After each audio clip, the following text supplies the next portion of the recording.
কৃষক বন্ধু, ধানের ভালো ফলন পেতে হলে সঠিক সময়ে সঠিক পরিচর্যাটা যতটা গুরুত্বপূর্ণ, ঠিক ততটাই গুরুত্বপূর্ণ কিছু বিষয় রয়েছে যে বিষয়গুলি অবশ্যই খেয়াল রেখে আপনাকে ধান চাষ করতে হবে। তাহলেই আপনি সঠিকভাবে পরিচর্যা করে সঠিক পরিমাণে ফলন পেতে পারবেন। এই গুরুত্বপূর্ণ বিষয়গুলি নিয়েই আজকের ভিডিও। তাই আপনি যদি ধান চাষ করেছেন এবং সঠিক সময়ে সঠিক পরিচর্যা করে যথেষ্ট পরিমাণে ধানের ভালো চেহারা বৃদ্ধি করতে পেরেছেন, পাশকাঠি বৃদ্ধি করতে পেরেছেন, তাহলে আজকের এই ভিডিওটি আপনার জন্য বিশেষ গুরুত্বপূর্ণ।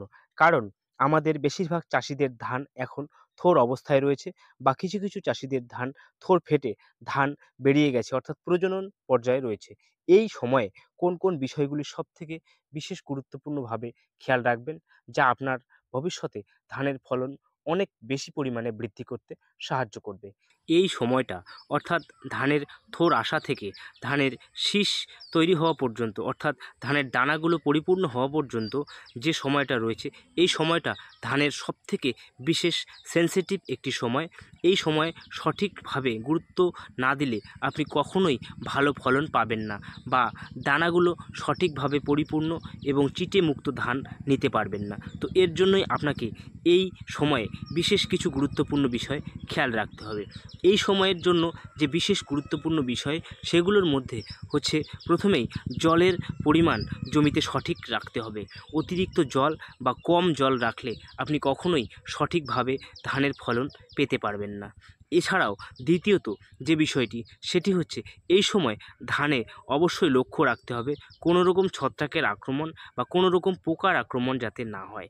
এই সময় যদি ছত্রাকের আক্রমণ হয় তাহলে ধানে প্রচুর পরিমাণে চিটে হবে এবং ধানের দানাগুলো লক্ষ্মীর গু বা ক্ষয় পড়ার সমস্যায় চলে যেতে পারে। এছাড়াও যে সমস্যাটি হতে পারে সেটি হচ্ছে, ধানের শীষগুলো পরিপূর্ণতা পাওয়ার পরেও ধানের গোড়ায়, শীষের গোড়ায় শুকিয়ে গিয়ে নষ্ট হয়ে যেতে পারে, যা ধানের ফলনে বিশেষভাবে প্রভাব ফেলবে।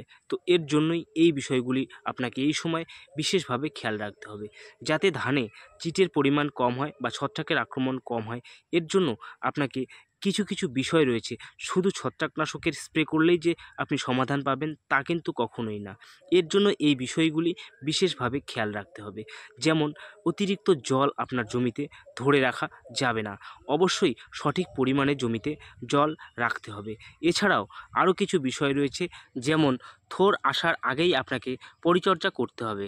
যদি ধানের থোড় ফেটে বেরিয়ে আসে এবং গাছে ফুল থাকে, এই সময় আপনাকে কোনো রকম কেমিক্যালের প্রয়োগ করা যাবে না, অর্থাৎ ছত্রাকনাশক বা কীটনাশক বা অন্যান্য যে কোনো ধরনের মেডিসিন এই সময় ফুল থাকা অবস্থায় আপনার গাছে প্রয়োগ করলে আপনার ফুলগুলো ঝরে যাবে বা নষ্ট হয়ে যাবে।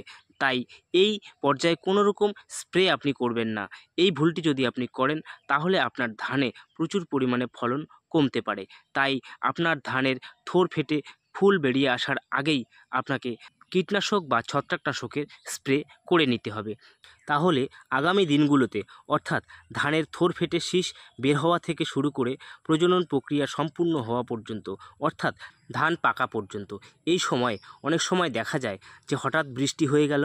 ঠিক বৃষ্টির কারণে ধানে যে সমস্যাগুলো দেখা যায় সেই সমস্যাগুলোর মধ্যে সবথেকে গুরুত্বপূর্ণ হচ্ছে, ধানের শীষটি সম্পূর্ণভাবে পরিপূর্ণ হতে পারে না।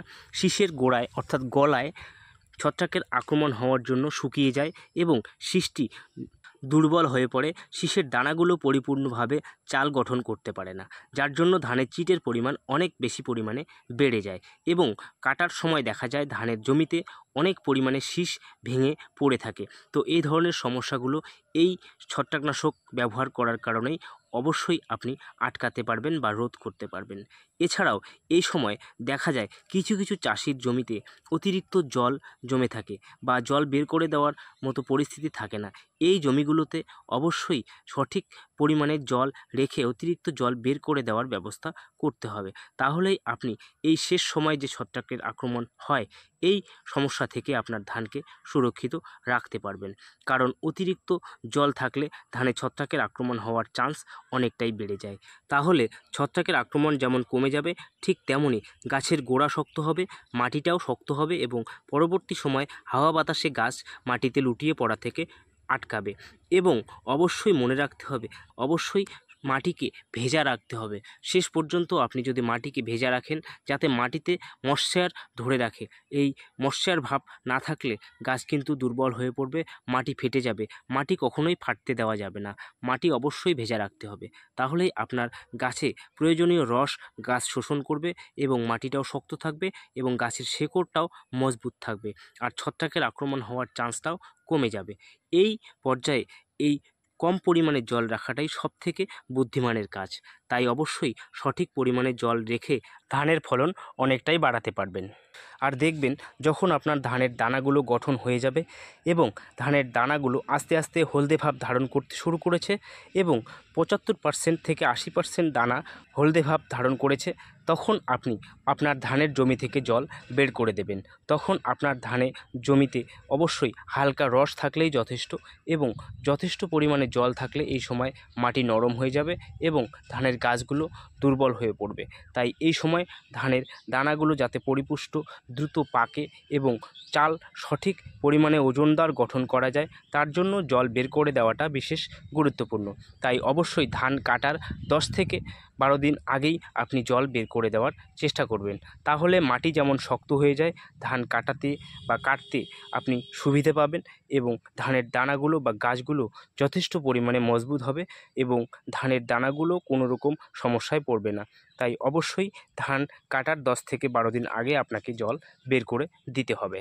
এই সমস্ত বিষয় যদি আপনি খেয়াল রেখে ধানের চাষ করেন, তাহলে অবশ্যই আপনার ধান চকচকে ওজনদার দানা আপনি তৈরি করতে পারবেন এবং অনেক বেশি পরিমাণে ফলন নিতে পারবেন, আর সেই ফলনে কোনো রকম চিটের পরিমাণ থাকবে না।